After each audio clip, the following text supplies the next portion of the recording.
कृष्णं वंदे जगत गुरुम।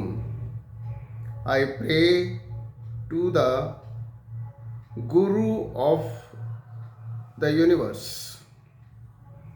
कृष्णम एकेडमी की ओर से गीता स्टडी की सीरीज में आज दूसरे अध्याय से पहला श्लोक है। श्लोक है संजय उवाच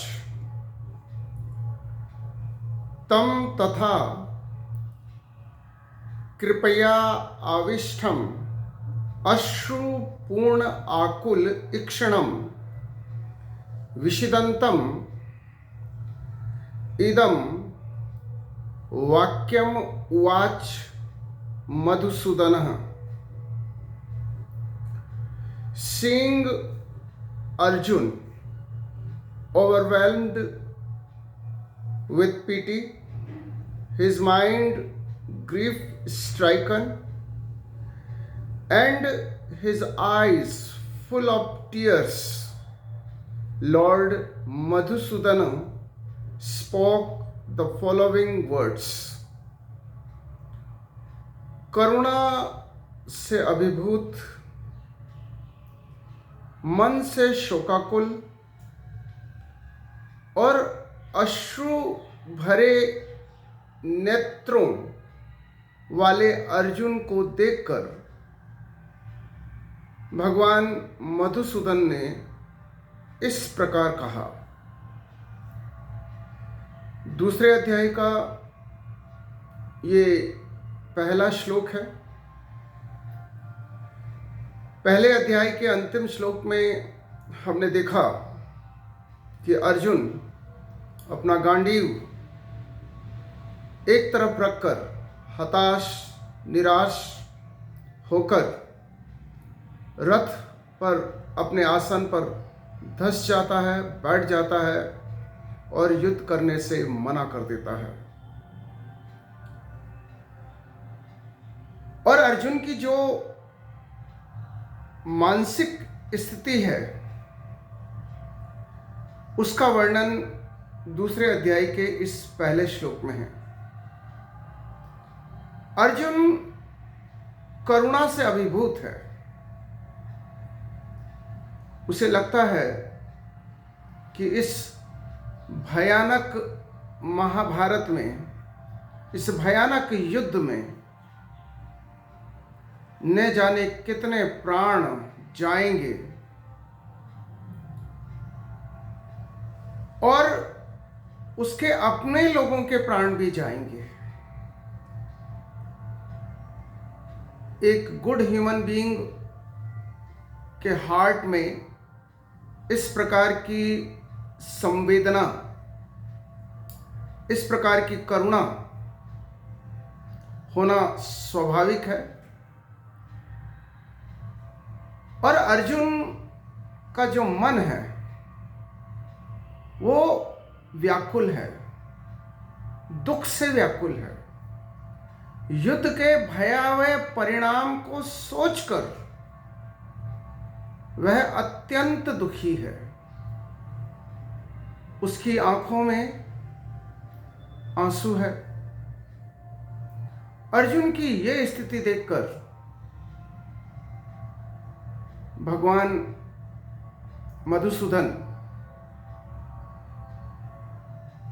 उसके मन के संशय को समाप्त करने के लिए इस प्रकार कहते हैं। भगवान क्या कहते हैं वे सब हम अगले श्लोकों में समझेंगे। इस श्लोक में हम इतना समझें कि अपने भक्त की यह मार्मिक स्थिति देखकर करुणा के सागर श्री कृष्ण किस प्रकार उसे दुख के इस महासमुद्र से बाहर निकालते हैं। हम सब की भी समय समय पर इस प्रकार की दुखपूर्ण स्थिति बनती है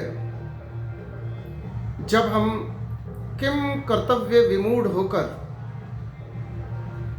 हताश होकर, निराश होकर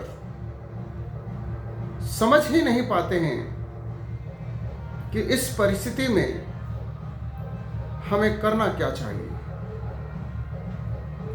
ऐसे में गीता हमारा एकमात्र आश्रय है,